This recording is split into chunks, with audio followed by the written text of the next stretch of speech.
What's going on, guys? So for those of you who don't know, I recently just watched One Piece. I started it not too long ago, loved it, fell in love with it, ended up binging all of it, and then I started reading the manga. And now I'm caught up to the manga, and I just read today's chapter, and holy heck. I just want to go over it with you guys because I fell in love with this chapter, and I don't even know, like, how in the world I ever thought One Piece was a bad anime, a bad show, a bad story, because Oda is phenomenal. But yeah, without further ado, let's get into this. There will be manga spoilers because I'll be going over what happened in the events of chapter 1010, so please keep that in mind. But yeah, let's get into it. We start off the chapter, they're still fighting the two Yonkos, and it starts off with Big Mom being flown off the side as she calls for Zeus to come help her. However, he is still trapped. This results in Kaido saying that Lin has become pathetic and he needs to help her to save, so he goes to attack Zoro. Right as Kaido's about to hit Zoro, Law uses his ability to switch places with the two of them, which results in a praise from Kaido stating that his ability confuses him and makes it hard and throws him off. This does let Prometheus escape and go save Mama, which Zoro is pretty mad at, saying that he should have just let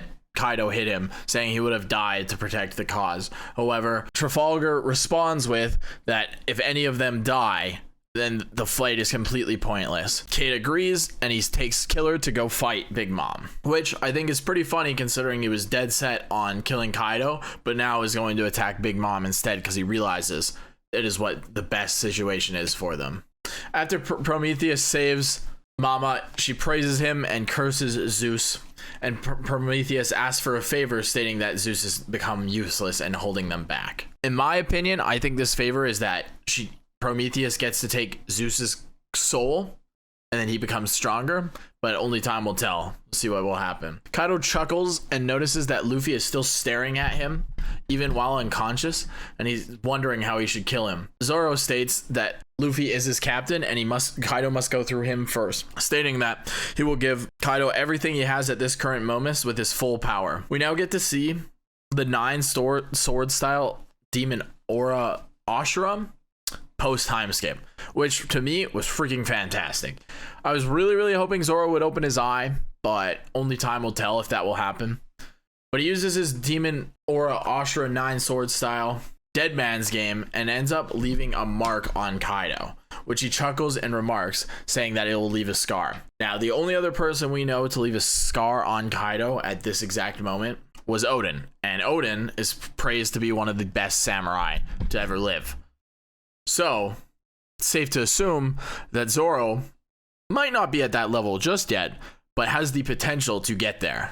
He also states that Zoro can use the color of the Supreme King, or Conqueror's Haki, which to me would be fantastic. I know a lot of other people in the community really want this. Plus, it would go in with this theory that I've been seeing that in order to make blades black, like have a black blade like Mihawk's, you would need to use Conqueror's Haki on it.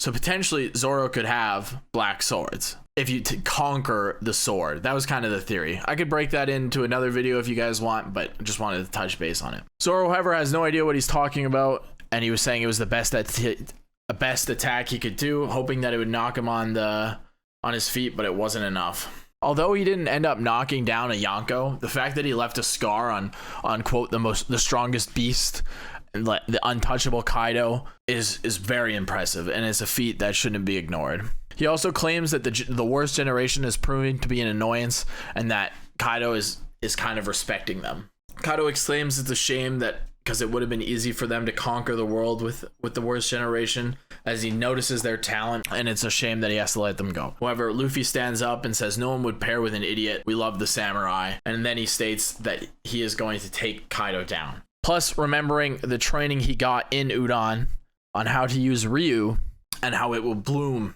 in the face of battle. He also notices that you can infuse things with not just armament haki, but you can use the Conqueror's Haki, or color of the Supreme King, in order to infuse things. And that's what Kaido does for his body and for his club. Kaido rushes at Luffy, stating that only a handful of the strongest people in the world can use it. And then we get this wonderful panel that is basically a replica of Whitebeard versus the Pirate King Roger, as the two clash with black lightning style lines coming away from them.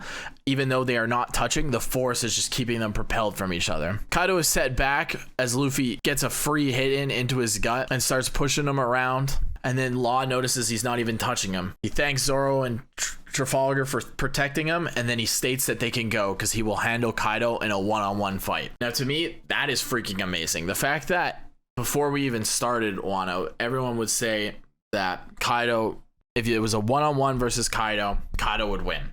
But now Luffy's here sitting, just got control of Conqueror's Haki.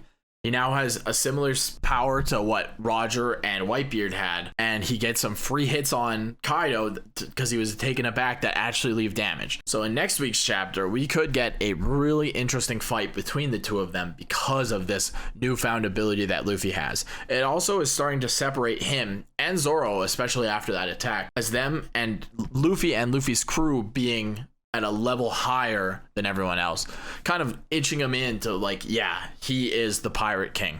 This is the story on how Luffy became the strongest, the most freest, the best pirate in the world. Overall, I know I'm still new to this. One Piece has just become such a big part of my life since starting watching it, and now reading the manga, and I'm so excited to like start doing videos on it because I just love it so much, and I really hope I could share my like passion for the show with you guys.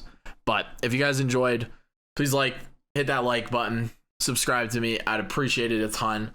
I cover other videos like Black Clover, My Hero, and now One Piece. I'll try and do them weekly. Sadly, we don't have one next week, but I do have a video coming out. I'm going to go over every single arc of One Piece from the anime without watching it again.